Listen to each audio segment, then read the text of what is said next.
Social media అంతా ఎక్కడ చూసినా కొబ్బరి బొండలు కత్తి తీసుకురమ్మంటారా, కొబ్బరి బొండలు కత్తి తీసుకురమ్మంటారని చెప్పేసి ఇదే గోల అయిపోయింది. మీరు గమ్ముకొనండి అయ్యా లేనిపోని గోల.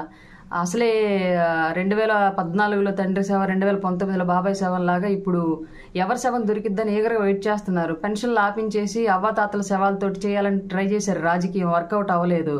ఇప్పుడు అసలే చేతబడి చేసేవాడికి నల్లకోడి ఎదిరెళ్ళినట్టుగా భలే ఎదిరెళ్ళాడు. ఇప్పుడు వేసేసి మన ఖాతాలు వేస్తారు లేనిపోని గోల. బాబాయ్ బాత్రూంలో గొడ్డలు తీసుకొచ్చి వేసేసి ఇదే కొబ్బరికాయల కత్తితో జనసేనలో వేసేసారని వేసేసి చెప్పొచ్చు. 2019లో మర్డరు టీడీపీ ఖాతాలకు పోయింది, ఇప్పుడు మర్డర్ మళ్ళీ మన ఖాతాలోకి వచ్చి పడుద్ది లేనిపోని గోల. మనకెందుకు ఇట్లాంటి కోవట్లంతా పార్టీలోంచి ఇంకా పోవాలి, ఇంకా ఎవరన్నా ఉంటే పార్టీ ప్రక్షాళన అవ్వాలి. 2024 తర్వాత అయినా సరే మన పార్టీ బాగా మంచి వాళ్ళతో డెవలప్ అవ్వాలని చెప్పేసి మనస్ఫూర్తిగా కోరుకుందాం. ఇట్లాంటి వాళ్ళంతా పోయినందుకు సంతోషపడండి.